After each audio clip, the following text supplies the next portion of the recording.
આવેલી ભાજપની ટ્રિપલ એન્જિનની સરકાર સુરત મહાનગરપાલિકામાં ચોખ્ખું પાણી પણ આપી શકતી નથી. સુરતમાં પાણીના 4600થી વધુ સેમ્પલ ફેલ થયા છે. આજે લોકો દૂષિત પાણી પીવા મજબૂર થયા છે. ત્યારે આ બાબતે એસએમસીના વિપક્ષ નેતા પાયલ સાકરિયાએ તંત્ર પર આકરા પ્રહારો કર્યા છે. આવો સાંભળીએ તેઓએ વધુમાં શું કહ્યું. સુરત મહાનગરપાલિકાની અંદર અત્યારે કહેવાય ને કે જે પરિસ્થિતિ છે ધીમે ધીમે કથળી રહી છે. જે પ્રમાણેના દૂષિત પાણીના આંકડાઓ આવે છે, જે પ્રમાણે જે ગંદુ પાણી છે એમના જે સેમ્પલ લેવાયા છે ને સેમ્પલ ફેલ થયા છે. પરંતુ બીજી બાજુ 30 વર્ષથી ફાકા ફોજદારી કરતી ભારતીય જનતા પાર્ટીના શાસકો કે જેમની ટ્રિપલ એન્જિનની સરકાર છે, સુરત મહાનગરપાલિકામાં ભાજપના મેયર છે, રાજ્ય સરકારમાં ભાજપની સરકાર છે, કેન્દ્ર સરકારની અંદર ભાજપની સરકાર છે. નળ સે જલ યોજનાઓ જેવી નામ સારા અને કામ કહેવાય તો કઈ જ નહીં, મોટી મોટી યોજનાઓ લાવવી, 24/7ની યોજનાઓ લાવવી, પણ ખરા અર્થની અંદર સુરત મહાનગરપાલિકામાં માંડ 2 થી 3 કલાક પાણી આવતું હોય ને 3 કલાકના પાણીની અંદર પણ ચોખ્ખું પાણી સુરત મહાનગરપાલિકા આપી શકતી નથી.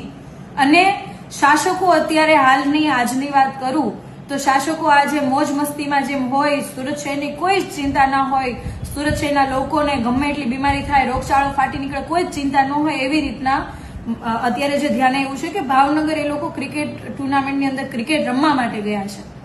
એમના માટે ક્રિકેટ રમવી મહત્વની છે કે સુરત શહેરના લોકો બીમાર ના પડે, રોગચાળો ફાટી ના નીકળે, એના માટે સારું પાણી આપી શકાય, એના માટેની વ્યવસ્થા કરવી જરૂરી છે. એ જ સમજાતું નથી.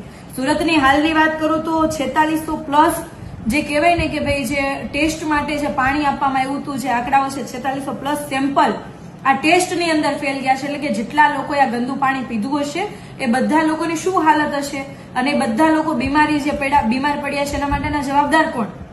અને સૌથી વધારે જો મોખરે હોય ગંદા પાણીનો રેકોર્ડ, જેને રેકોર્ડ બ્રેક કર્યો હોય, આ તો 1 વર્ષના આંકડા કહું છું, 1 વર્ષની અંદર એટલી ફરિયાદો આવે છે. લિંબાયતમાં 1187 જેટલી ફરિયાદ ગંદા પાણીની નોંધાઈ છે. સૌથી મોખરે લિંબાયત ઝોન છે કે જ્યાં કોર્પોરેટરો ભાજપના છે, ધારાસભ્ય ભાજપના છે, સાંસદ ભાજપના છે, અહીંયા સુરતની અંદર મેયર પણ ભાજપના છે, પણ ત્યાં સૌથી વધારે ગંદા પાણીની ફરિયાદ નોંધાઈ છે. સેન્ટ્રલ ઝોનની અંદર 1098, ઉધના ઝોન એ કે જ્યાં 1016 જેટલી ફરિયાદ ગંદા પાણીની નોંધાઈ છે. સવાલ એ છે કે સુરત મહાનગરપાલિકાની અંદર ઘણા બધા પ્રકારની કામગીરી ચાલતી હોય, સાથે સાથે આખા સુરતની અંદર મેટ્રો અને સિડકો દ્વારા કહેવાય ને કે બધા જ રોડ ખોદી નાખવા એવી પરિસ્થિતિ છે. અને બેફામ આ લોકો કામગીરી કરી રહ્યા છે. મેટ્રોની અંદર બેફામ કામગીરી છે કે ગટર લાઈનનો કહેવાય, ગટર લાઈન તૂટી જાય છે, એમનું પાણી પીવાના લાઈનની સાથે ભળી જાય છે, પણ કોઈને કઈ ફરક નથી પડતો. સિડકોની જે કામગીરી ચાલી રહી છે એમાં પણ ખોદાણના કારણે સુરત શહેરના અસંખ્ય લોકોને પાણી વગરનું રહેવું પડ્યું છે, ગંદુ પાણી પીવા માટે મજબૂર થવું પડ્યું છે. પણ આ કહેવાય ને કે ટ્રિપલ એન્જિન માત્ર બોલવામાં અને ફાકા ફોજદારીમાં સારું લાગે, પરંતુ 3માંથી એક એન્જિનનું સંકલન નથી. ના તો સુરત મહાનગરપાલિકાના શાસકો એ બાબતે બોલી શકે છે, ના ધારાસભ્ય એ બાબતે બોલી શકે છે કે આ જે પ્રમાણેની કામગીરી ચાલે છે બિલકુલ યોગ્ય નથી.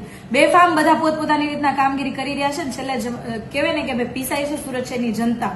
આજે સુરત શહેરની અંદર ગંદા પાણીનો કહેવાય કે સેમ્પલ એટલા બધા ફેલ થાય છે, ધીમે ધીમે રોગચાળો ફાટી નીકળશે. જે રીતના ઇન્દોરની અંદર જે ઘટના બની છે કે ગંદુ પાણી પીવાથી કેટલા બધા લોકો મૃત્યુ પામ્યા, તો સુરતમાં શું હજી એની રાહ જોવે છે કે અહીંયા પણ કોઈ દુર્ઘટના બને? અને શાસકોને હજી પણ ચિંતા નથી કે આટલા ગંદા પાણીના સેમ્પલો આવ્યા છે તો તાત્કાલિક આ બાબત આખી ટીમ, આખી ફોજને ઉતારી દઈએ અને કોઈ લોકો ગંદુ પાણી પીને બીમાર ના પડે એના માટેનું આયોજન કરીએ. પણ નહીં, મેયર પાસે, તમામ શાસકો પાસે લોકોના, શહેરના જે જનતા છે એના સ્વાસ્થ્ય હારે કઈ લેવા દેવા નથી. ગંદુ પાણી આવે તો ભલે પીવે, ભલે બીમાર પડે, ભલે રોગચાળો ફાટી નીકળે, પણ શાસકો બસ એટલું જ કહે છે અમે તો મેચ રમવા જવાના છીએ અને અમે મેચ રમીશું. જે શહેર માટે ખૂબ ગંભીર બાબત છે. અને એઝ અ વિપક્ષ તરીકે અમે એવું કહીએ છીએ કે તમને લોકોને શરમ આવવી જોઈએ.